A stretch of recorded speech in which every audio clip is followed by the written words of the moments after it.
traz a verdade, ilumina nossa vida. Tua palavra é como fogo que faz arder o coração. Traz a verdade, ilumina nossa vida.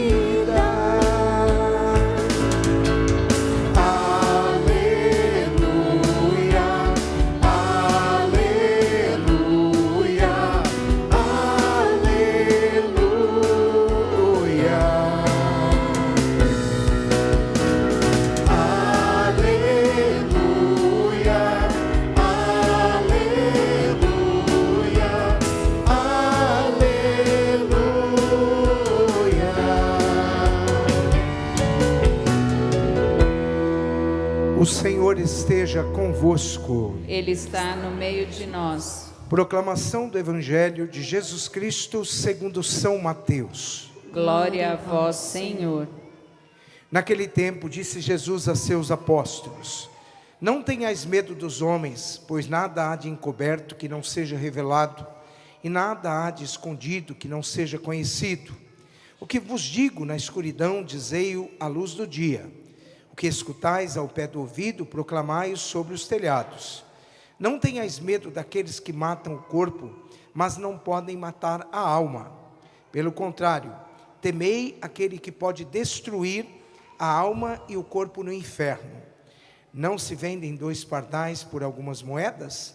No entanto, nenhuma delas cai no chão. Não se vendem 2 pardais por algumas moedas? No entanto, nenhum deles cai no chão, sem o consentimento do vosso Pai. Quanto a vós, até os cabelos da vossa cabeça estão todos contados. Não tenhais medo. Vós valeis mais do que muitos pardais. Portanto, todo aquele que se declarar a meu favor diante dos homens, também eu me declararei em favor dele, diante do meu Pai que está nos céus. Aquele, porém, que me negar diante dos homens, também eu o negarei diante do meu Pai que está nos céus. Palavra da salvação. Glória a vós, Senhor. Podemos nos sentar, amados irmãos e irmãs, santos e santas de Deus. Bem, há 13 anos atrás, eu fiz um CD, né? Aí essa noite parecia que eu não tinha nada para fazer, eu acordei 4 horas da manhã, e aí eu falei, meu Deus, por que o Senhor me acordou nesse horário, né? Aí eu fiquei lembrando dessa música que eu fiz, porque eu acho que eu vou aproveitar um pouquinho dela na homilia, tudo bem? Vocês, quem souber cantar, canta. Quem não souber, vai aprender, tá bom? Vamos lá, por favor. Eu que escrevi essa música, tá, gente? Vamos lá. E há quem diga que Jesus não está, e há quem diga que Jesus não te vê, e há quem diga que Jesus não te sente ou está em sua vida e também com você. O mundo quer que sua fé seja fraca, pois os fracos ficam presos ao chão.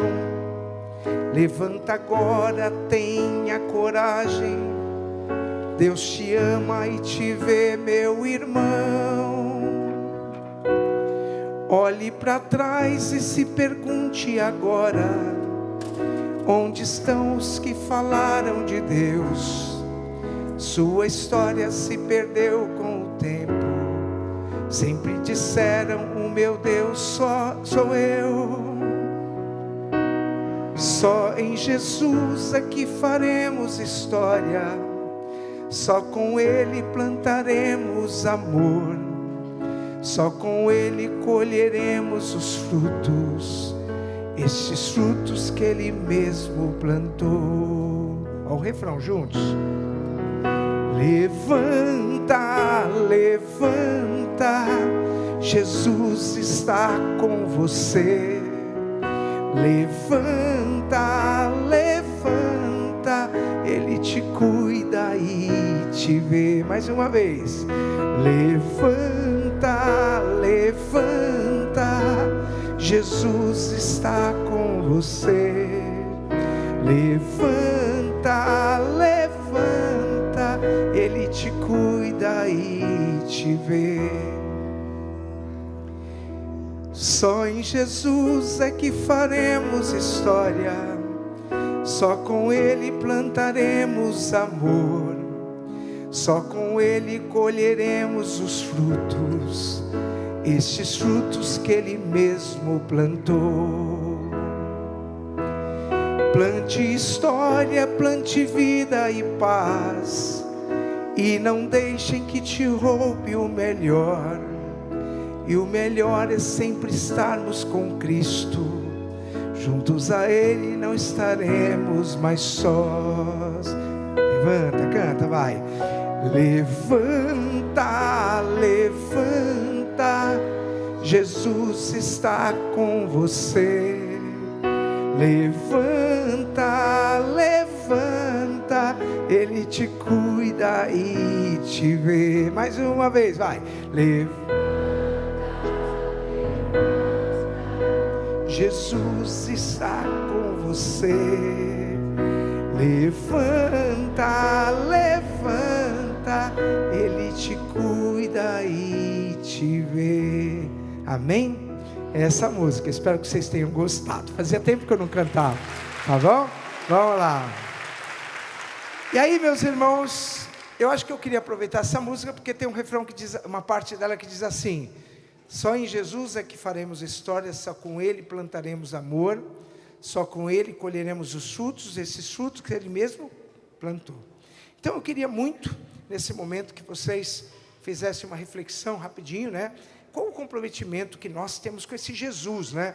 Eu falei que muitos de vocês na missa há poucos dias, vocês amam Jesus porque Ele morreu na cruz? Muitos levantaram a mão na hora. Claro que eu amo porque Ele morreu na cruz, mas antes de morrer, Ele pediu o que de nós? Vivam a minha mensagem, vivam a minha palavra, guardai os mandamentos, vivei a verdade do Evangelho. E Ele muitas vezes falou para os discípulos: olha, vocês querem me seguir, mas vocês também vão ser perseguidos por causa do Evangelho, porque vocês defenderam a minha verdade, essa verdade que não pode ser mudada.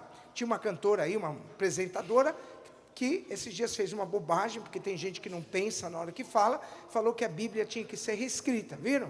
Né? Mas eu queria dizer para vocês que o cristão católico, a palavra de Deus, ela é imutável, nada pode mudar a palavra de Deus, porque ela foi uma revelação divina, e a palavra de Deus, ela vem para nos dar vida. Talvez muitos de nós não encontramos essa vida, porque muitas vezes vivemos assim: eu vou viver parcialmente essa palavra, buscar, lutar para vivê-la. Então é isso que Jesus veio ensinar, né? Vida, procurar viver a palavra e guardá-la dentro do coração, né? E hoje o Evangelho, ele tem que ser lido à luz de 2 domingos atrás. Quem lembra que Jesus um dia chegou para Mateus e falou: Mateus, vem, segue-me, né? Ele falou: segue-me. O que Mateus fez? Eu contei para vocês que Mateus não estava nem aí para Jesus naquele momento, mas ele, talvez por curiosidade, se levantou, porque Jesus estava ali fazendo um monte de coisa, muita gente estava atrás dele. Foi aí que, quando Mateus ouviu da própria boca de Jesus, né, a palavra que brotava da boca de Jesus, foi que Mateus decidiu largar tudo e começou a segui-lo. Quem estava na missa de 2 domingos atrás, lembra que o padre falou o que para vocês? Sai de trás daquela mesinha, sai de trás daquela cadeirinha que às vezes a gente ocupa a vida inteira ali, e fala assim: não, eu estou vivendo uma fé muito constante, está ótimo, mas a fé vai exigir de nós uma postura, uma decisão, segui-lo, né? Então, quem põe a mão no arado, não pode ficar olhando para trás, a gente tem que viver profundamente. Então tem católico que nunca talvez vai crescer na experiência religiosa, porque vai passar a vida inteira sentado atrás daquela mesinha, naquela cadeirinha, e está ótimo. E Jesus está pedindo muito mais de nós. No Evangelho do domingo passado, Jesus chamou todos os discípulos, os apóstolos, né? E lembra que eu falei para vocês que há uma distinção, né? Não distinção, mas existem 2 palavras que todo seguidor de Jesus tem que ter. Primeiro, ele tem que ser discípulo, né? Discípulo é aquele que faz o que o mestre pediu. E depois ele é apóstolo, porque a palavra apóstolo é enviado. Então o discípulo que é enviado, ele não pode viver a sua própria mensagem.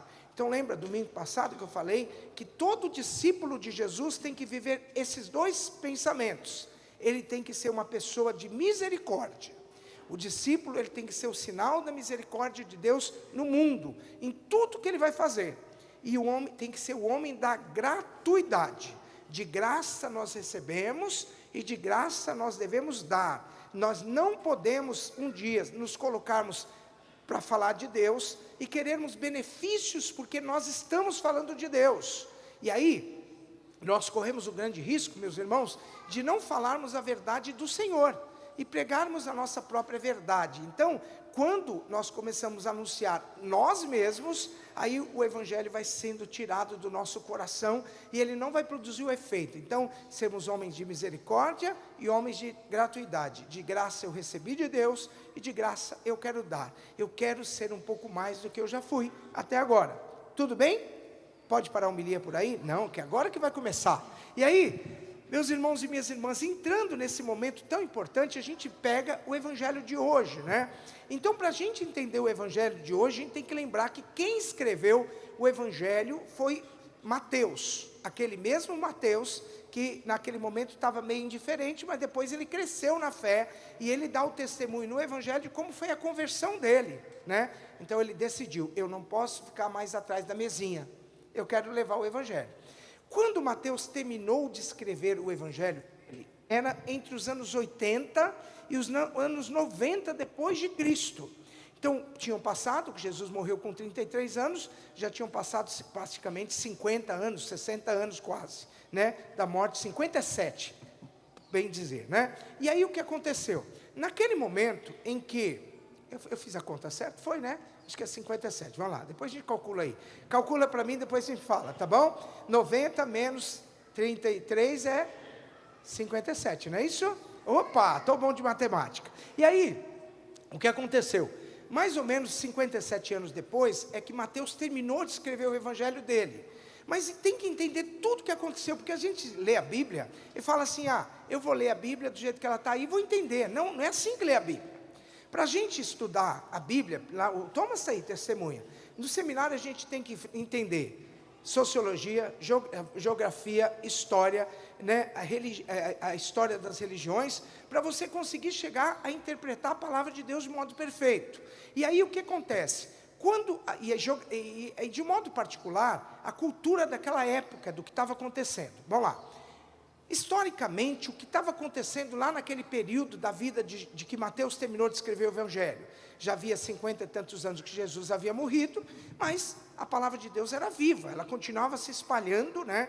E Mateus utiliza as palavras de Jesus para aumentar a fé das pessoas. Olha, vocês estão desanimados por quê? Mas por que o povo estava desanimado? O povo estava com medo por quê? Porque naquele período, os judeus se convertiam ao cristianismo, eles passavam a ser perseguidos por causa da conversão deles. Se eles entrassem num lugar que era a sinagoga deles, assim, e tentando entender o que estava acontecendo com eles, o que eles eram? Eram expulsos daquele lugar, e eles eram perseguidos por causa do evangelho. Aconteceu nos anos 60 depois de Cristo, interessante, nos anos 60 tinha um imperador chamado Nero. Nero foi um imperador que massacrou, que perseguia profundamente o povo judeu, o povo romano, os neoconvertidos do judaísmo que passaram a se tornar cristãos. E o que Nero fazia? Nero mandava matar todos. Aconteceu o quê? Os judeus começaram, os cristãos começaram o quê? Se reunir a portas fechadas nos lugares, ficavam com medo. E se um dia vocês forem lá na Itália, acredito que algum de vocês foi, claro, que eu duvido que não tenha alguém que não foi aqui, existem as catacumbas. Tem as catacumbas de Santa Domitila, por exemplo, na Itália, que vocês vão ver que os cristãos eram sepultados aonde? Embaixo da terra. Foi redundante demais, né, padre? Todo mundo é sepultado embaixo da terra. Mas naquela época, os cristãos não podiam ser sepultados nos cemitérios das pessoas normais. E aí o que eles faziam com os cristãos? Eles iam para o fundo da terra, lá naquele lugar, e lá tem aqueles túneis. Tem um lugar lá que tem 14 quilômetros de túneis, tem 14 quilômetros de pessoas sepultadas, assim, nas paredes do lugar, porque o cristão não podia ocupar o cemitério das pessoas que eles achavam normais, porque eram considerados seitas. Percebem a perseguição? No início do cristianismo, já existiam as celebrações litúrgicas, Mas onde que eles faziam celebrações? Lá no fundo da terra, em cima dos túmulos que estão lá, eles faziam a Santa Missa naquele lugar, porque eles não podiam viver o Evangelho. Então, teve um tal de um imperador Constantino, que a mãe dele chamava Santa Helena.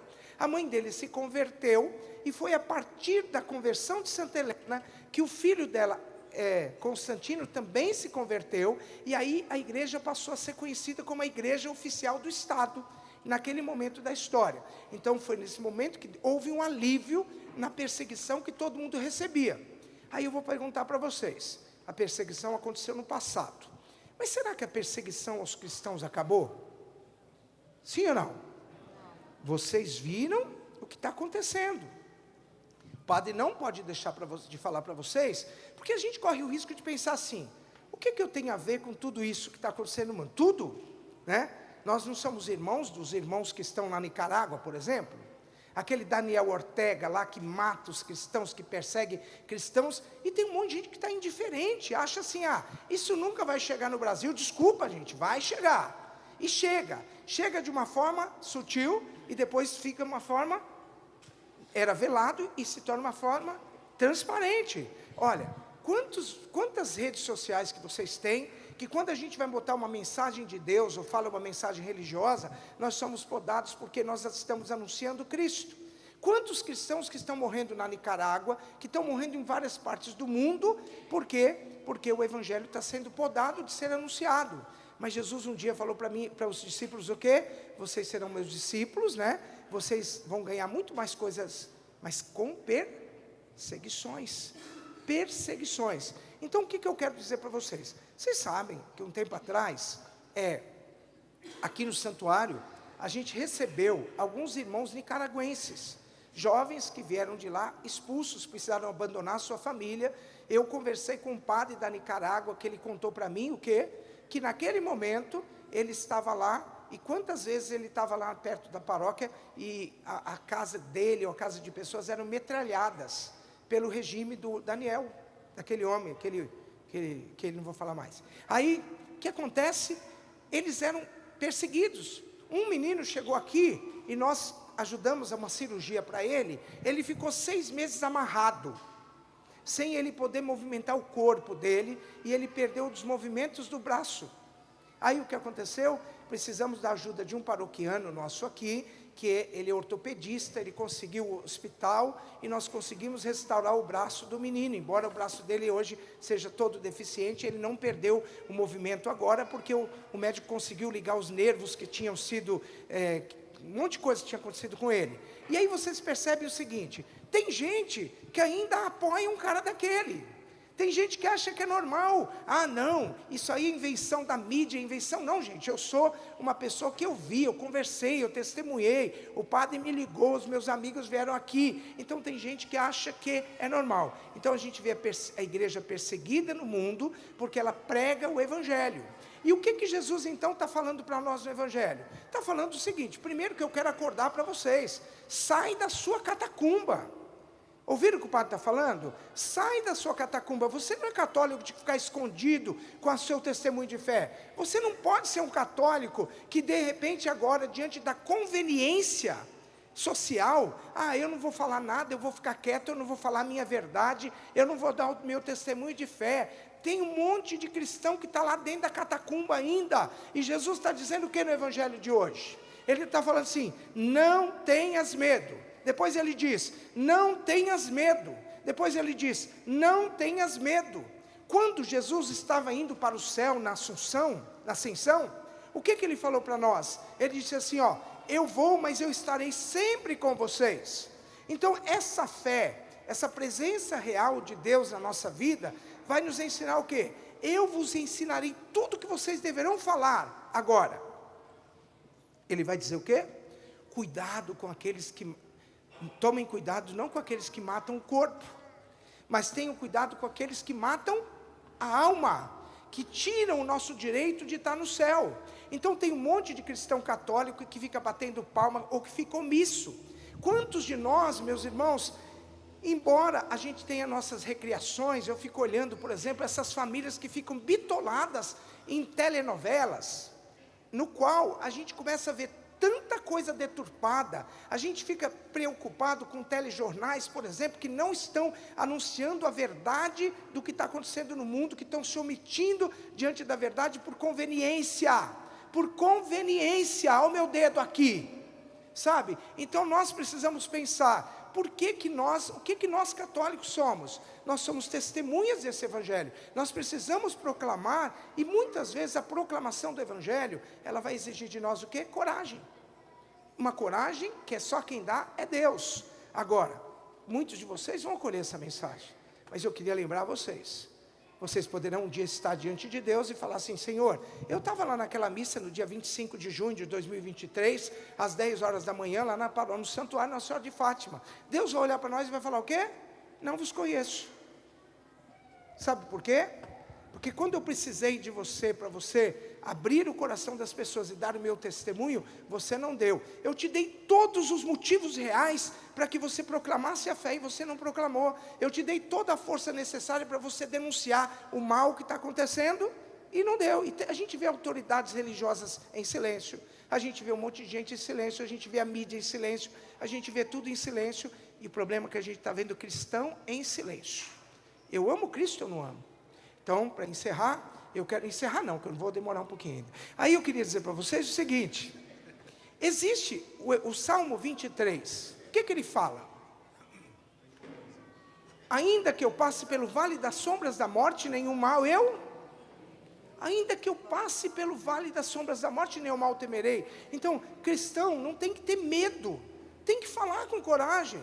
Quando eu separei aqui para vocês, algumas frases que eu queria lê-las aqui, porque eu acho que é muito interessante a gente não deixar de guardar essas frases bíblicas, né? Por exemplo, Paulo, né? O que Paulo falava de si mesmo? Ele dizia assim, o meu viver é Cristo, e o meu morrer é lucro. Ele não falava isso? Você teria coragem de falar com a sua vida essa frase? Vamos lá, repitam comigo. O meu viver e o meu morrer. Falaram com medo, né? Porque vai chegar uma hora, gente, que a gente vai ter que ser causa disso. Não pensem que isso não vai acontecer. E aí então o Evangelho, ele vai falar o que para nós? Olha, a palavra de Deus, né? Primeiro Jesus disse, né? Eu estarei convosco todos os dias até o fim do mundo. Ele falou isso no momento em que ele estava indo para o Pai. Depois, olha o que Jesus fala para cada um de nós. Olha o que Paulo, na carta de São Paulo aos Coríntios, ele fala, a grandeza do discípulo vem do fato de Deus falar por ele. O que vai acontecer com o mundo se a gente se calar? O que vai acontecer com as famílias se a gente se calar? O que vai acontecer com a verdade do Evangelho quando a gente se calar? Então, tomemos a devida decisão. O que eu preciso fazer para eu crescer nessa experiência de Deus? E aí eu vou falar aquela frase que eu adoro falar aqui no santuário. A experiência que eu quero ter com Deus vai depender da resposta que eu der a Deus todo dia da minha vida. A experiência que eu quero ter com Ele vai depender dessa resposta. Porque é verdade, quanto mais você dá como resposta, mais alegria você vai encontrará no coração. E aí, meus irmãos, o que Paulo também vai falar, né, para nós? Me alegro com o sofrimento suportado, completei em meu corpo o que faltava, a paixão de Cristo. Depois ele vai dizer para nós, olha, se padecemos com Ele, também com Ele viveremos. Se com Ele sofremos, também com Ele reinaremos. E aí Jesus diz, não tenhas medo. E aí, meu irmão, minha irmã, quem aqui ama Jesus? Tudo bem, então vamos lá. Eu me lembro, né, uma época que eu tinha uma namorada lá no Espírito Santo. E aí, essa namorada estava difícil de conquistar. Verdade, eu namorei, gente, antes de entrar no seminário, estou contando a verdade aqui. E aí, naquele momento, eu tinha uma namorada, e eu falava para todo mundo assim, olha, puxa vida, eu preciso fazer o que para conquistar minha namorada? Eu não sei se vocês tinham aquela época que as meninas tinham nas salas, nos quartos assim, aquele monte de boneca de pano, ficou uma moda, uma época, que todo mundo tinha assim, aquelas varandinhas assim, botava as meninas dentro do quarto, aquele monte de boneca de pano, lembra? Aí eu falei assim, eu tenho que arrasar, eu preciso conquistar minha namorada, então eu não vou dar uma bonequinha para ela. Aí eu falei, o que é que eu quero fazer? Eu fui na cidade, né, lembramos, 2 cidades, eu morava em Marilândia, a outra em Colatina. Aí eu falei assim, bom, eu tenho que fazer com que ela se apaixone, porque esse negócio de ficar fazendo o que todo mundo faz não vai dar certo. Aí eu fui lá na cidade, comprei uma boneca de pano de quase 1 metro de altura. O amor faz coisas na gente, né? Gente, que a gente paga cada mico que a gente fala, meu Deus do céu, né? Nem sei se eu faria isso hoje, mas eu acho que hoje em dia eu mando um WhatsApp bonito, que dá certo, né? Mas na época não tinha WhatsApp, eu peguei e falei, vou comprar uma boneca de pano. Bom, fui lá na loja, comprei a boneca, coloquei a boneca dentro de um saco, a mulher botou um saco transparente. Aí eu entrei no ônibus para trazer a boneca até na minha casa. Dentro do ônibus, todo mundo me vendo com aquela boneca, parecia aqueles ursos gigantes assim, né? E todo mundo olhando, e olha, lembrando que todo mundo me conhecia, desde o prefeito até o pastor evangélico, o padre, todo mundo me conhecia, e eu com aquela boneca embaixo do pano, debaixo do braço. Aí desci na casa do papai, a mamãe olhou para mim e falou assim, nossa, você deve estar apaixonada, hein, para comprar uma boneca desse tamanho, tá bom. Aí fui. E aí o que aconteceu? Daí a pouco eu peguei o ônibus de novo para sair, porque a nossa casa fica entre as 2 cidades. Peguei o ônibus de novo, botei aquela boneca embaixo do braço e desci na praça da cidade, né? Aí só via que todo mundo virava o olho assim, né? Porque parecia que eu estava com uma bandeira na mão assim, andando pela rua. Aí fui para a rua da casa da minha namorada e cheguei lá, eu dei a boneca para minha namorada e meu nome é Gilberto, né? Então ela botou o nome da boneca de Gil, sabe? E aí foi naquele momento que eu conquistei a minha namorada. Entenderam? Por quê? Porque eu tive coragem de expor o meu sentimento. Eu tive a coragem de mostrar que eu estava apaixonado. Eu tive a coragem de mostrar que eu queria. Será que nós faremos isso por Jesus algum dia? Será que nós não estamos negando isso? Será que nós, diante desse Deus que é o Deus de amor, que deu a vida por nós e que fez tudo por nós, a gente não tem que expor um pouquinho mais o nosso sentimento por Ele? Não temos que demonstrar um pouquinho mais, falar assim, puxa vida, Senhor, eu quero estar enamorado do Teu nome, da Tua palavra, eu quero ser uma pessoa que demonstre abertamente que Tu és o meu Deus, o meu Salvador. É isso que Jesus está esperando de cada um de nós, e por isso que Ele fala, não tenhas medo.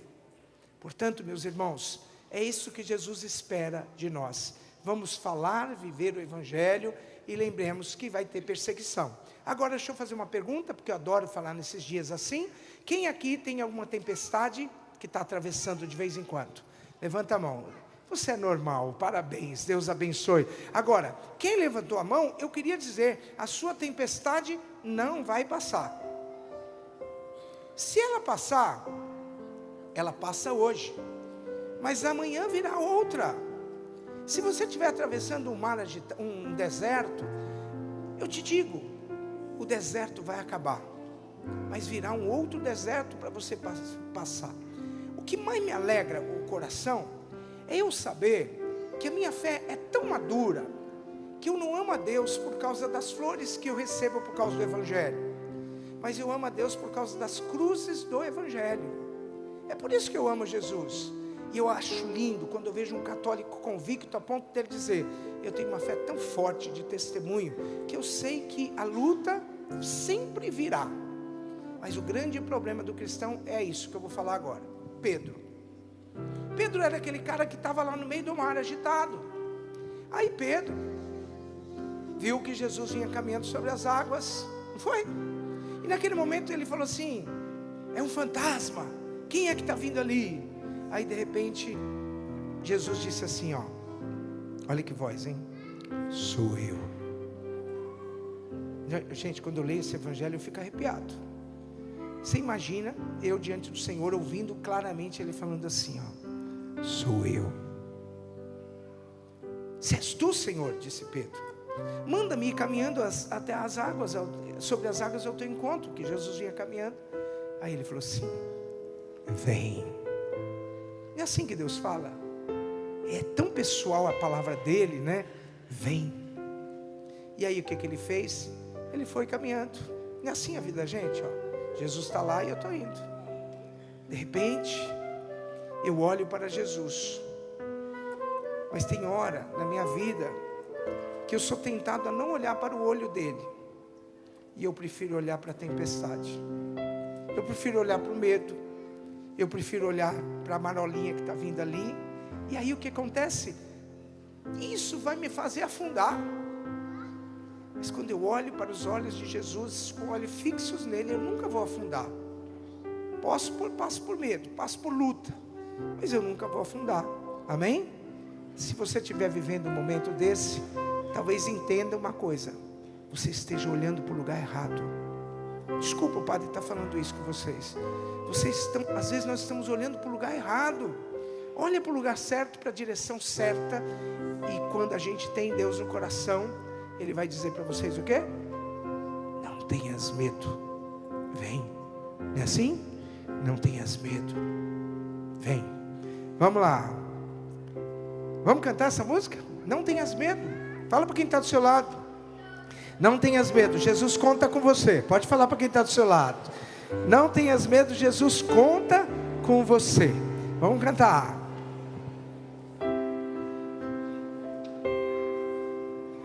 Vem,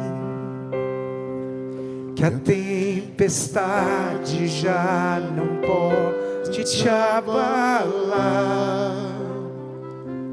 A segurança em meu barco encontrarás. Confie em mim, o meu amor te abrigará. Sei que angustiado o coração se endureceu, mas eu entendo tudo que te aconteceu, e ainda é tempo de voltar para o teu Deus. Olha que ele fala, força, vai. Não tenhas medo, pois eu estou aqui. É o teu Senhor quem diz: quero guiar os passos teus. Entrega-te então, farei morada em teu coração. E quando anoitecer, cansado eu te encontrar, no silêncio teu eu irei te consolar. Nos braços meus descansarás. Forças te